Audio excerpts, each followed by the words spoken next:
jadwalka Barcelona kulmada horyaalka La Liga oo dhameystiran ayaa la shaaciyay Agosto ayaan fiiri doonaa 15 Agosto kulanka ugu horeeya waxay la ciyaari doonaan kooxda Barcelona kooxda Real Sociedad kulanka labaad waxay wada ciyaari doonaan 22 Agosto Athletic Bilbao ayay la ciyaari doonaan 29 Agosto Getafe ayay la ciyaari doonaan bisha 9 ayaan fiiri doonaa Barcelona kulmada La Liga ciyaari doonto 12 bisha 9 waxay la ciyaari doonaan kooxda Sevilla 19 bisha 9 waxay la ciyaari doonaan kooxda Granada 22 bisha 9 Barcelona waxay la ciyaari doonaan kooxda Betis 26 bisha 9 Barcelona waxay la ciyaari doonaan kooxda Levante October 3 bisha October Barcelona waxay la ciyaari doonaan kooxda Atletico Madrid 17 October 2021 Barcelona waxay la ciyaari doonaan kooxda Valencia 24 October 2021 Barcelona waxay El Clasico la ciyaari doonaan kooxda Real Madrid 27 October Real Vallecano ayay la ciyaari doonaan 31 October Barcelona waxay la ciyaari doonaan kooxda Deportivo Alaves November 7 November Barcelona waxay la ciyaari doonaan kooxda Celta Vigo 21 November Barcelona waxay la ciyaari doonaan kooxda Espanyol 28 November Barcelona waxay la ciyaari doonaan kooxda Villarreal December 5 December Barcelona waxay la ciyaari doonaan kooxda Real Betis 12 December Barcelona waxay la ciyaari doonaan kooxda Osasuna 19 December Barcelona waxay la ciyaari doonaan kooxda Elche January 2 January Mallorca ayay la ciyaari doonaan 9 January Granada ayay la ciyaari doonaan 19 January Barcelona waxay la ciyaari doonaan kooxda Real Vallecano 23 January Barcelona waxay la ciyaari doonaan kooxda Deportivo Alaves February Barcelona 6 February waxay la ciyaari doonaan kooxda Atletico Madrid 13 February Barcelona waxay la ciyaari doonaan kooxda Espanyol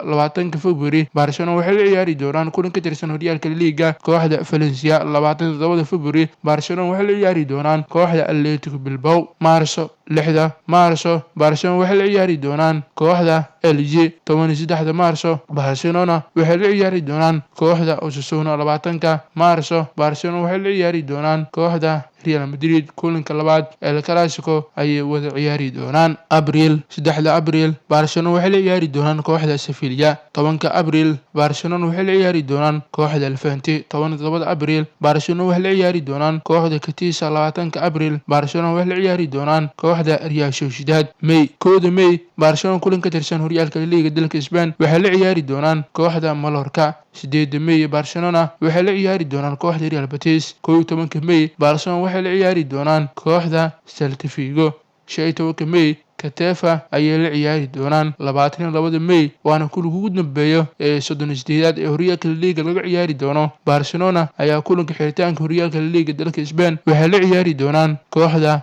Villarreal